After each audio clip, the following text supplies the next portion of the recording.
나무 묘호랭개교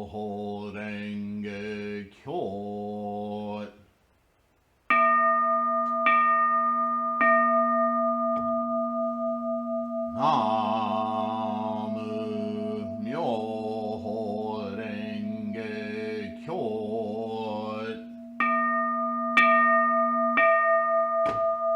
나무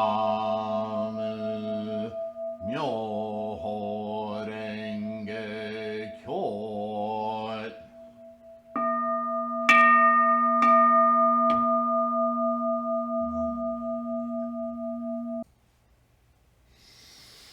Hello everyone, Namo Myoho Renge Kyo.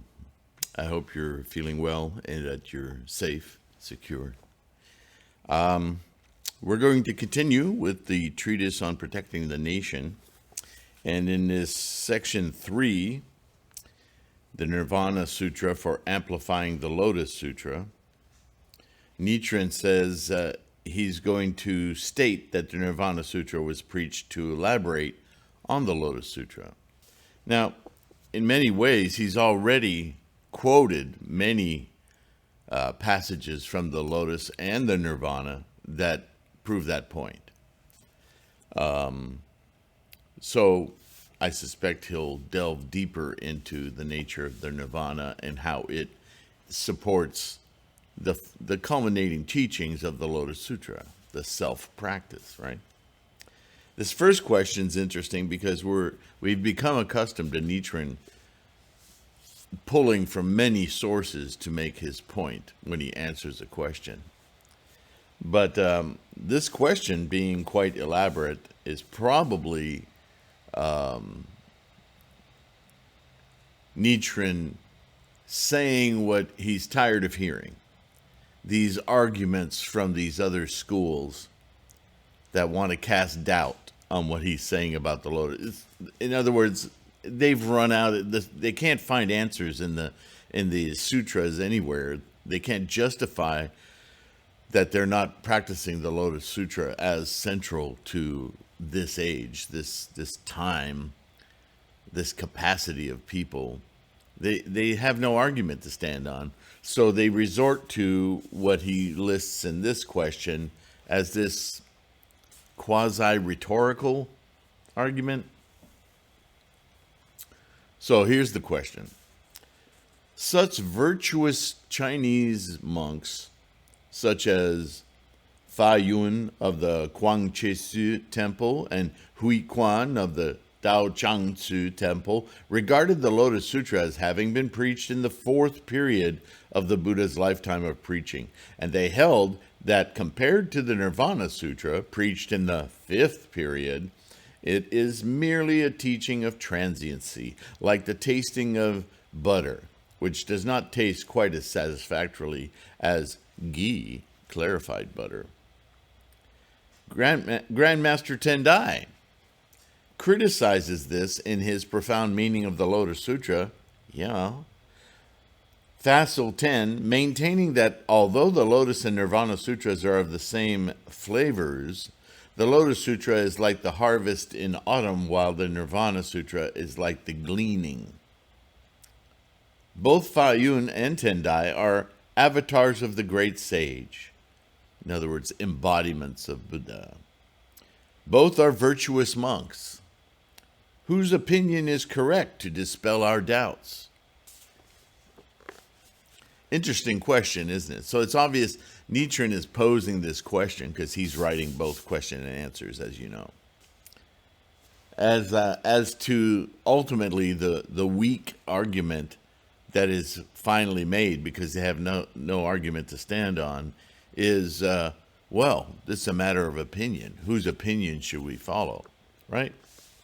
And Nichiren at this point has to be completely frustrated with this device.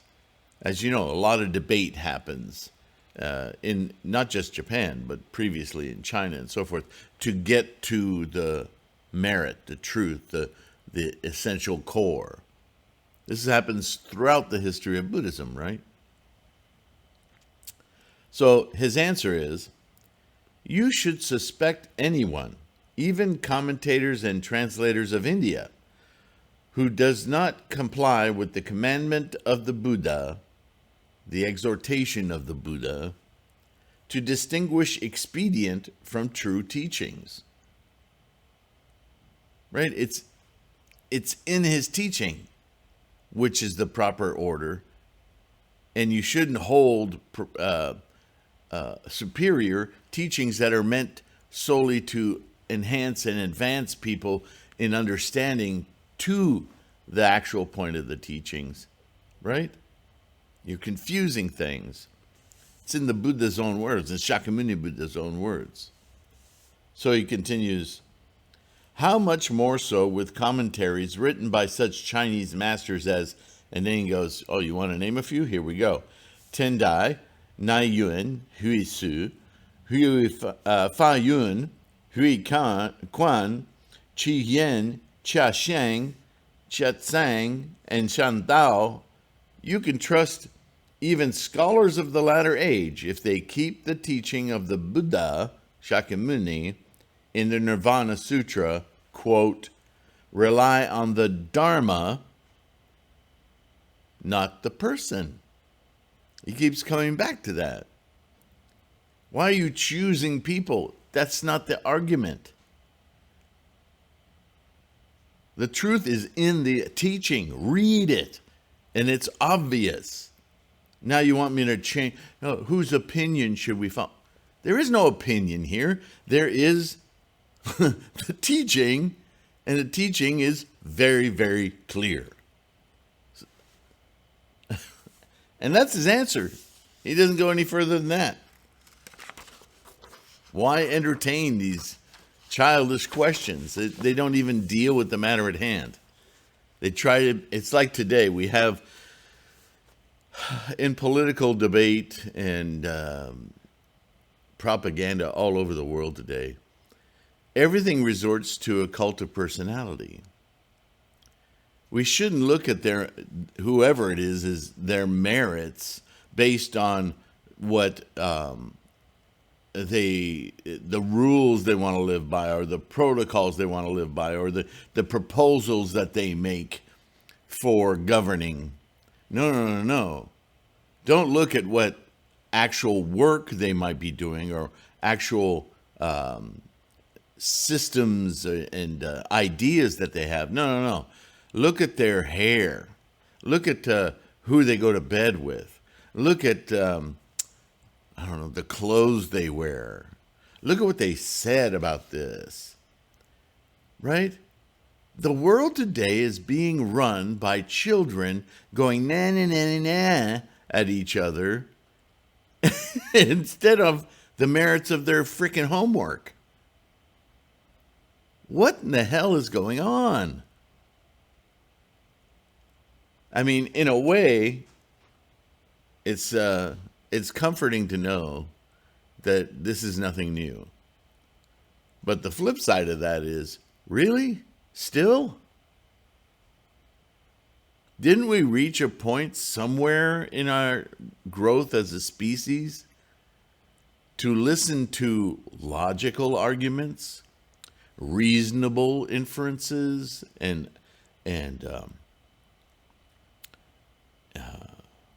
rationality, right? Working from observation rather than opinion. I'm telling you, all elephants are purple. That's the rule now. Okay, so every time I look at an elephant, it's purple. I can see a lot of colors in there, but not so much purple. Maybe here. What point is it to make that declaration other than to say, I'm different, I'm special, you're not? It's personality. It's opinion. It's derisive. It's insulting to the immense power of the human mind, of any sentient mind. And therein is the crux of Buddhism. Get your mind away from those infantile distractions which don't have any basis in life, the quality of your life. Because all of your stresses and anxieties, if you dig down deep as to where they're spawned, is from this nonsense. So if you want to be happy in this life, if you want to feel the amazing experience of life, all life, stop training your brain into this pettiness and stupidity.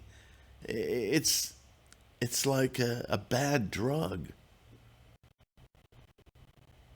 Get off of it.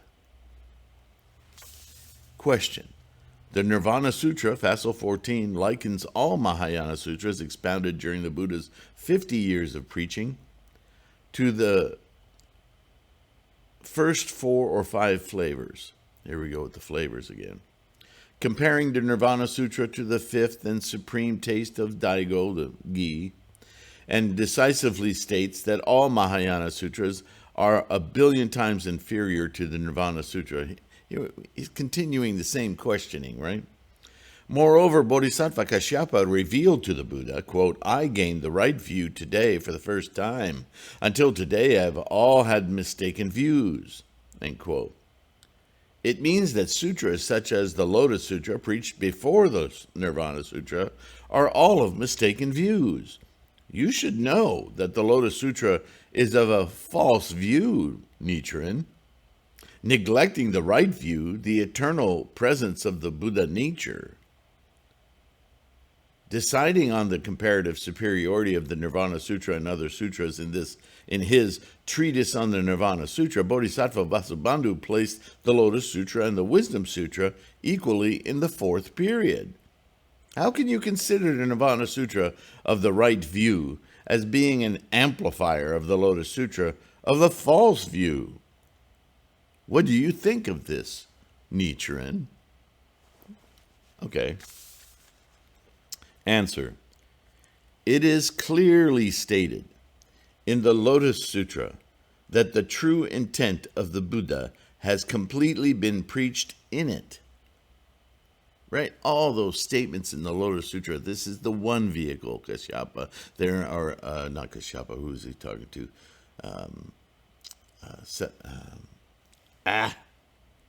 Shariputra, right? There are not 2, there are not 3, there is only one vehicle, this vehicle.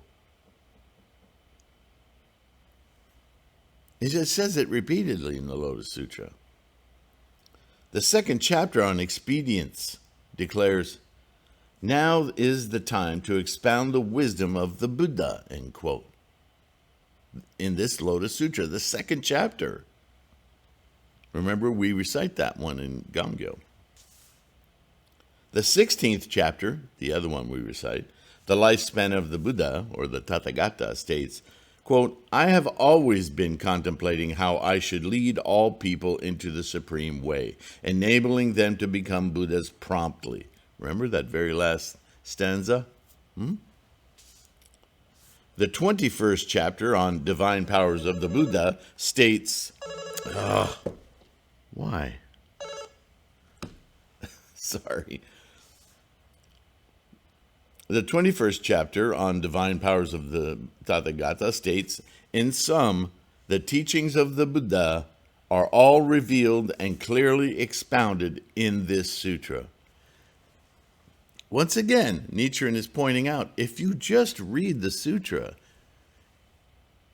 your questions either are intentionally vague and meant to mislead, or you're just ignorant. You haven't read it. You're following people's opinions, right? That's why he said earlier, follow the Dharma, not the person. These statements of the Buddha clearly show that the enlightenment of Shakyamuni Buddha is revealed in this sutra without reservation.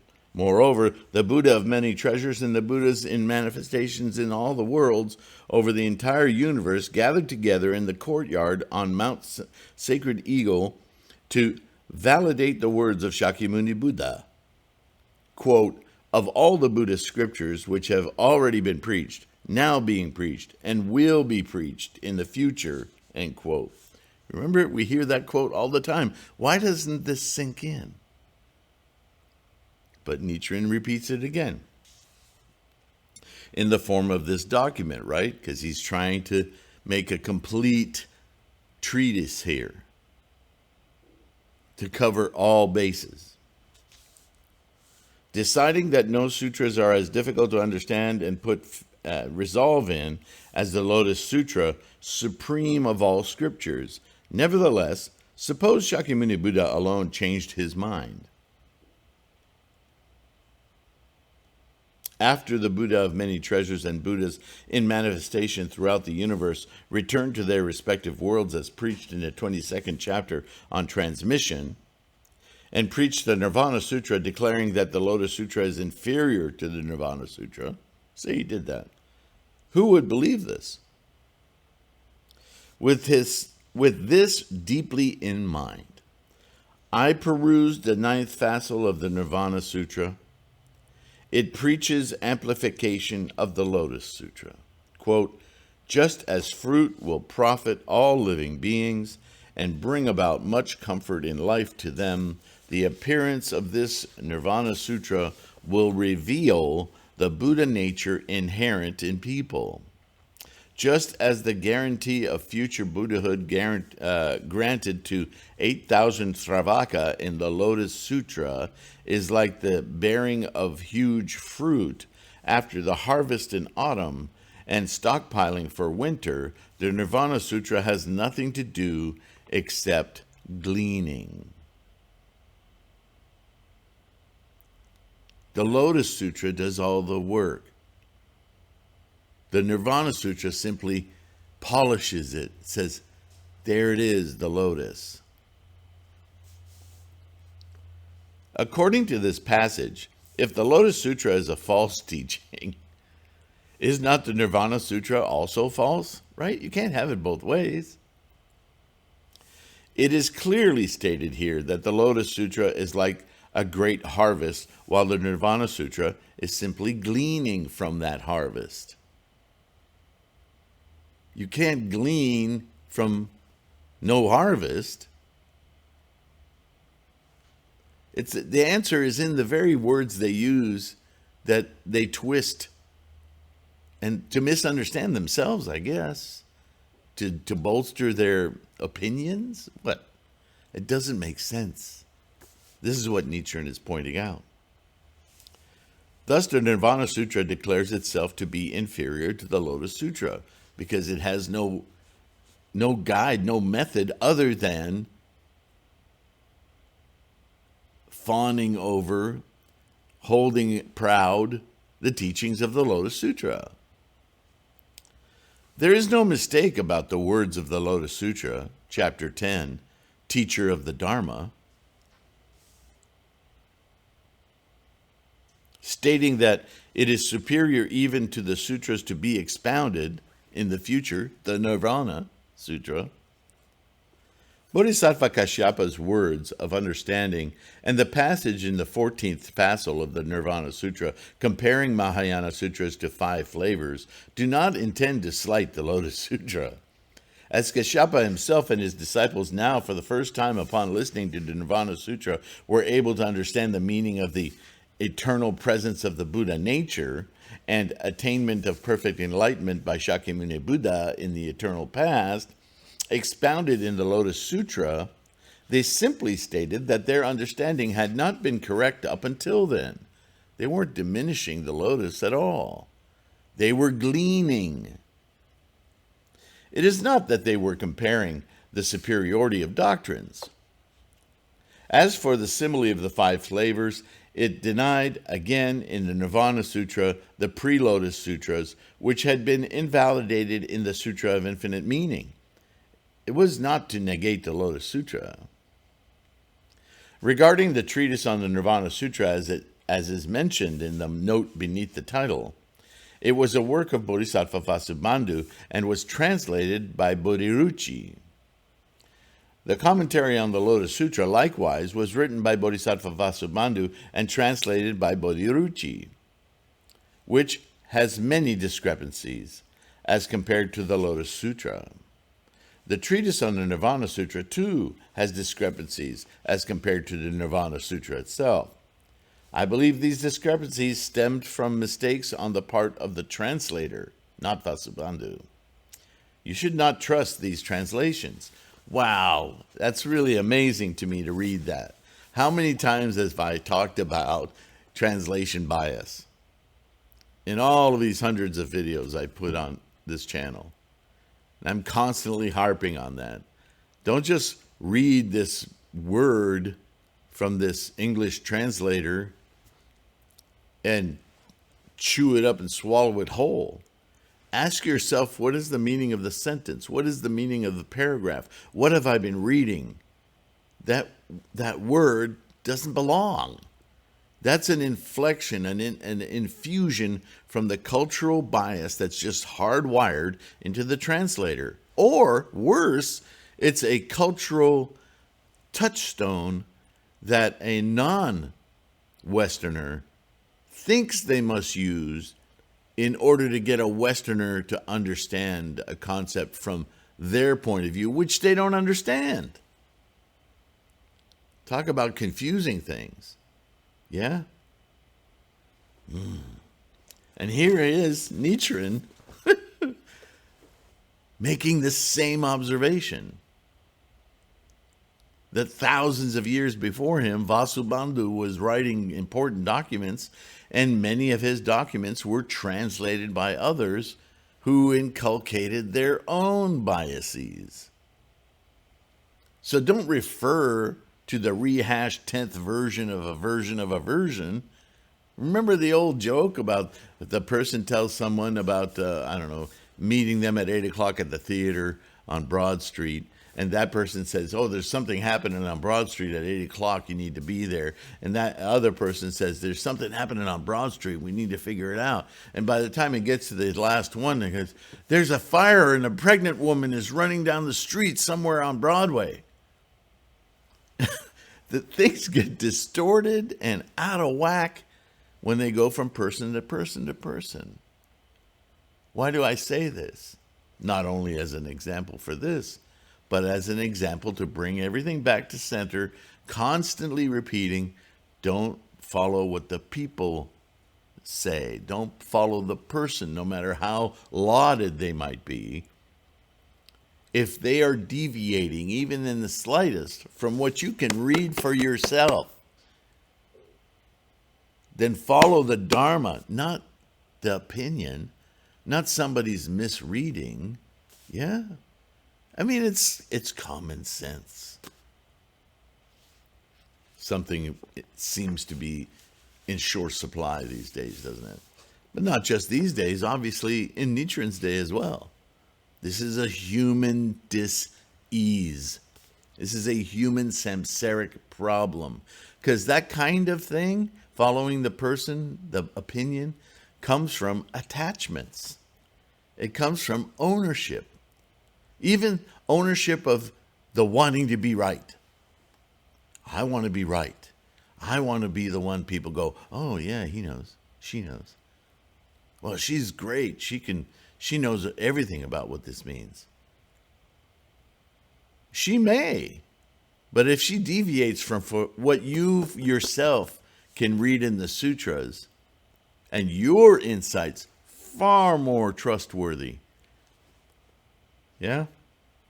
Not that you won't change them over time as you deepen your knowledge, but you get the point, right? We shouldn't throw all our eggs into a cult of personality. We need to be led by our own enlightenment, our Buddha wisdom, yes? So that's all Nichiren keeps pointing out here. Another question. Suppose a sutra that tries to save those who had not been saved by preaching of previous sutras is called a sutra of amplification. Are Agama Sutras amplifiers of the Flower Garland Sutra? Does the Lotus Sutra amplify the pre-Lotus Sutras with the 4 flavors preached during the first 4 periods of the Buddha's lifetime of preaching? Why do people do this?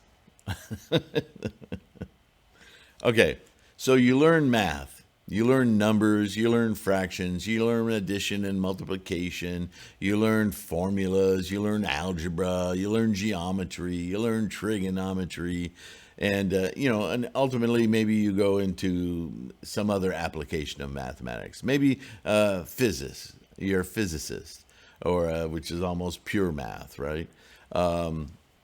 Whatever you get to that level, right? You recognize you get to a higher level of understanding through all these steps, right?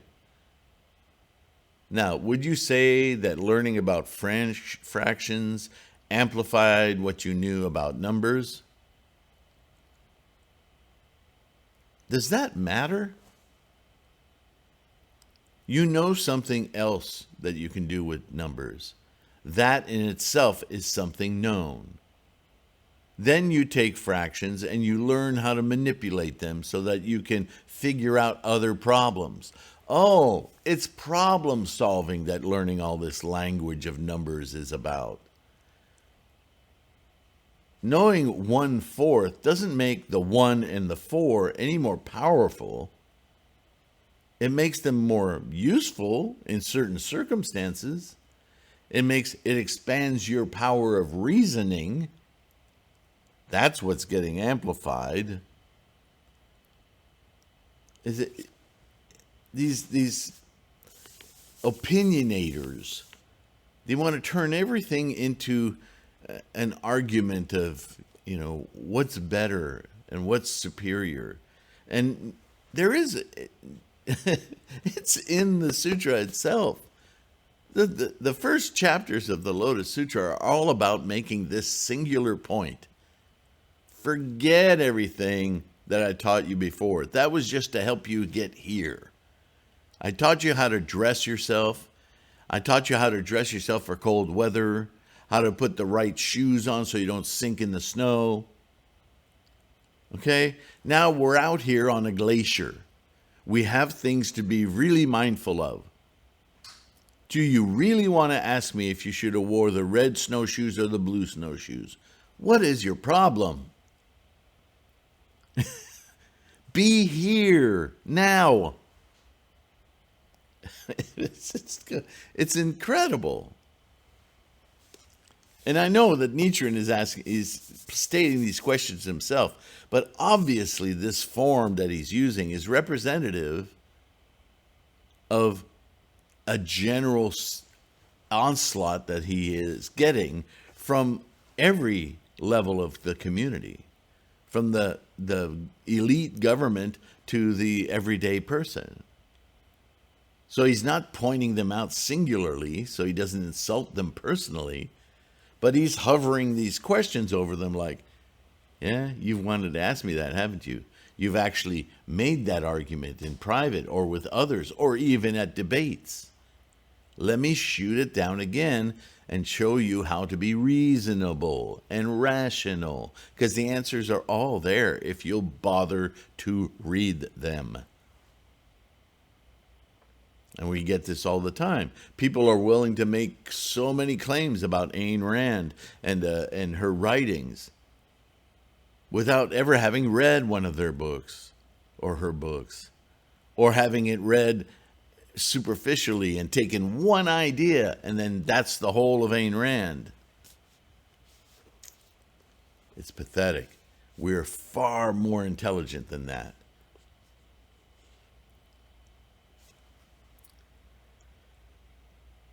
Does the Lotus Sutra amplify the pre-Lotus Sutras? The first 4 flavors. Here we go with the flavors again.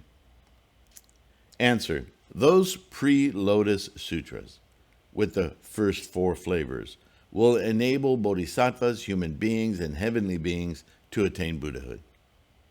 However, they will not allow the 2 vehicles of Shravaka and Pratyeka Buddha, whose natures are fixed according to these earlier teachings, and Ichantika.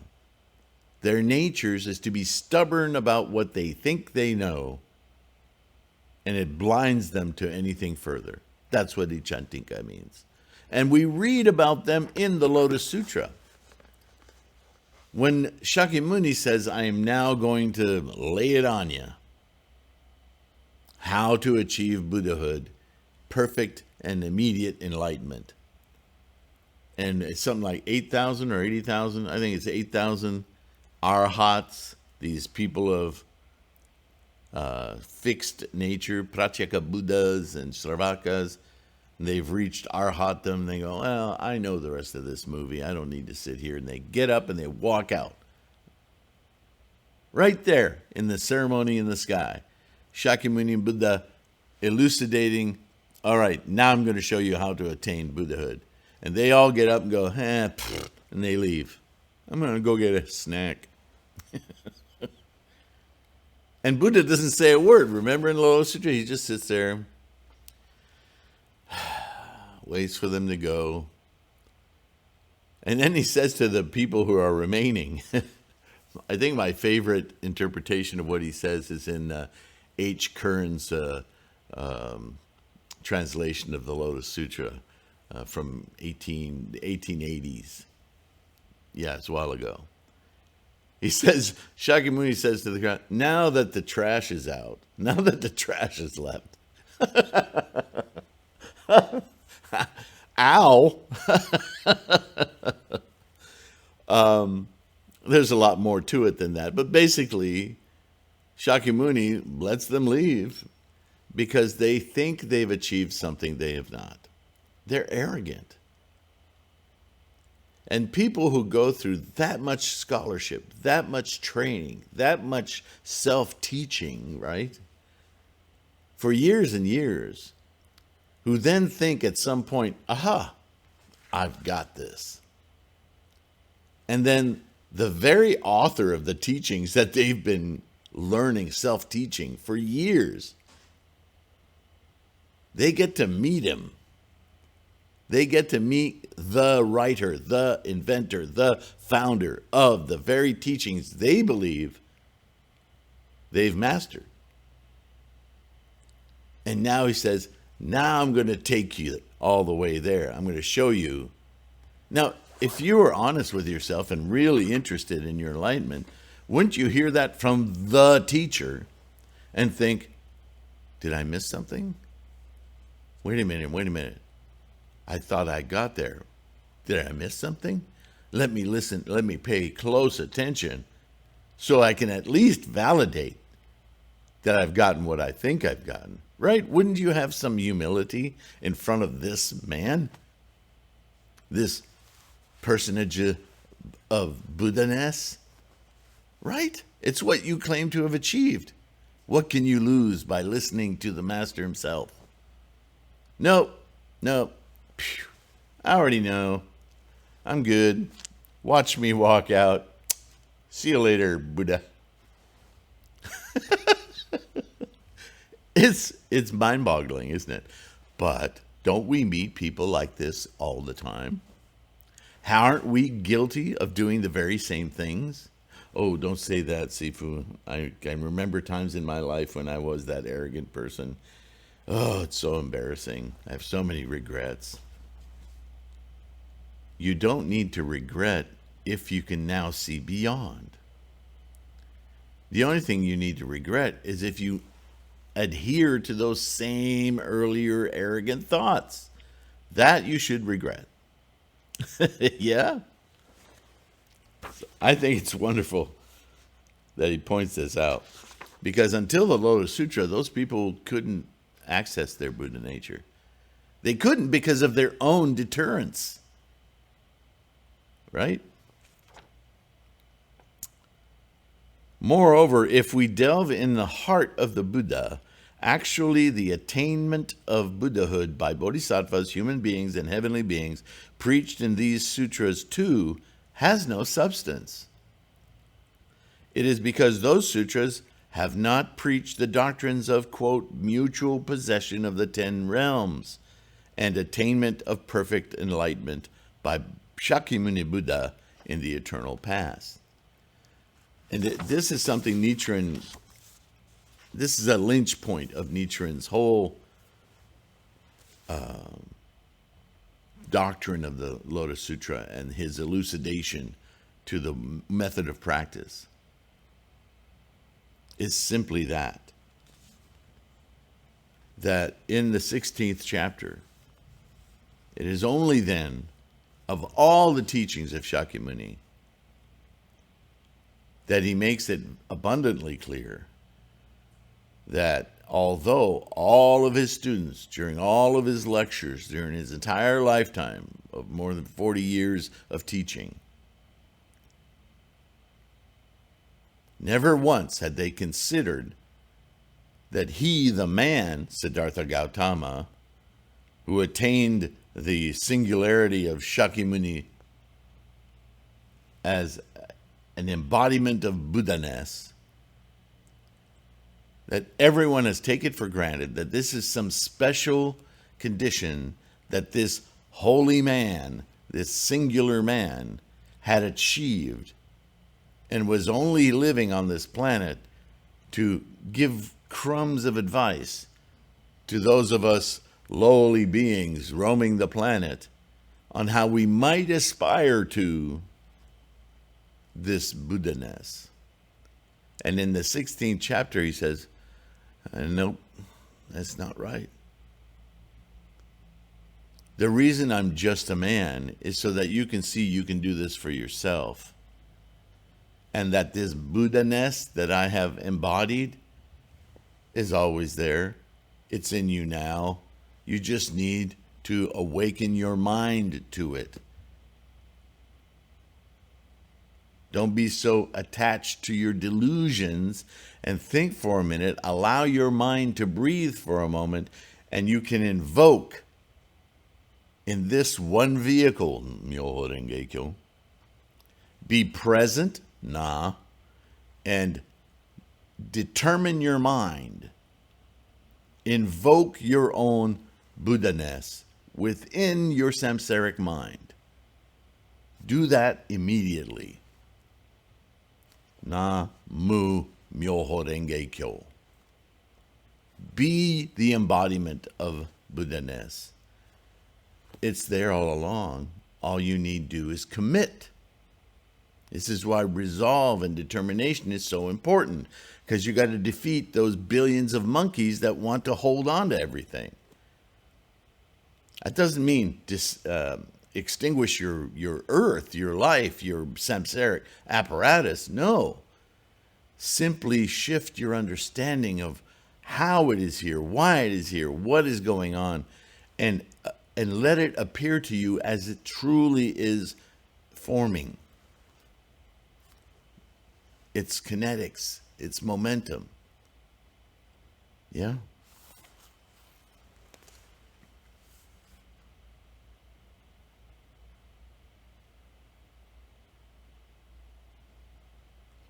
Question: do you have any proof to say that sutras with the first four flavors preached during the first four periods will not enable anyone to attain Buddhahood? I think he already answered that, but okay, he's pointing it out again. Nichiren answers, the expedience chapter, or expedient means, or skillful means. It's known by different titles, right? Translation. The expedience chapter of the Lotus Sutra states, if I use the Hinayana teaching to convert even one person, I will be accused of being greedy. So it is impossible to do so, end quote. I will omit the meaning of this passage for now because my main purpose at present is to refute the false teaching of the collection of passages on the Nembutsu, and I will have not had time to describe anything else. So he wants to address that point, but he's just stating it briefly in the Buddha's own words, or Shakyamuni Buddha's own words. But he wants to address what's more meaningful to the present day situation and why that question would even come up. Therefore, I will not discuss here whether or not the pre-Lotus Sutras will enable us to attain Buddhahood, which will be discussed in detail later. So we'll get to that. However, as sutras preached during the period of 40 years or so before the Lotus Sutra, in fact, do not save ignorant people, The Lotus Sutra was not the one preached to explain those sutras, right? The Lotus Sutra wasn't created to explain everything he talked about before. Again, those were preparatory sutras taught for the purposes of leading others in their current mind state toward understanding. The Lotus Sutra was taught as, I, Shakyamuni, have attained enlightenment this way. Now you do this. That was taught from a perspective of knowing, not teaching. Yeah? However, as sutras preached for the as the doctrines of, quote, mutual possession of the 10 realms, end quote, and attainment of perfect enlightenment by Shakyamuni Buddha in the eternal past, 16th chapter, were preached in the Lotus Sutra, saving all people. The Nirvana Sutra was preached to amplify this very teaching, the Lotus Sutra. And now we're going to go into chapter 7, questions and answers. Oh, okay, cool. A lot of scholarship coming up. These are going to be some good videos. Time to take notes. We're almost through with this. Amazing. All right. So that's it for this one.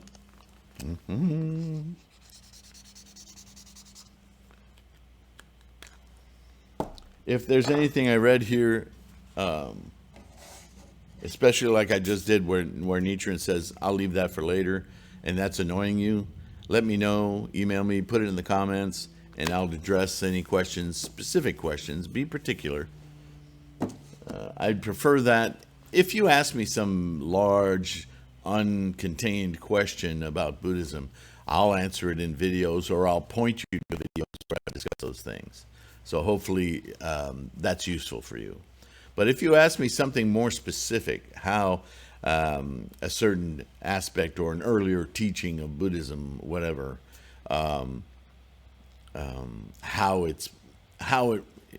whatever doubts you may have in your mind on the superiority of the singular placement of the Lotus Sutra, really, as the self-practice teaching. If you have some argument to make from some other point of view, I'm keen to hear it. And if you don't want to put it in the comments because you're afraid of what, these days we now live with the constant threat of trolling. And I understand that. That's why I give you my email address. And believe me, I get rid of those myself. So you're not alone. Troll gonna troll, right? So just accept it as so much dirt in the air and protect yourself against it. So that's fine. Just email me at tlksylvain@gmail. And in the meantime, again, like, subscribe, please subscribe. It really helps us spread this channel out, letting people know that these videos exist. It's the whole algorithm thing. I don't pretend to understand it all, but that's also part of our culture now, right? They're constantly analyzing who we are, what value we have, how much stuff they can sell us, you, right? So I'm not trying to sell anything. I'm just trying to bring the teachings of Shakyamuni Buddha to light to as many people as I can before I disappear, right? And in that goal, you guys are precious to me, to each other, really. And those of you supporting through Patreon or PayPal or both, Namo Myoho Renge Kyo, all right? We all appreciate you deeply. And until the next video, which looks to be really interesting, I will let you go. And what do I always say? See you later. Well, until the next one, bye for now.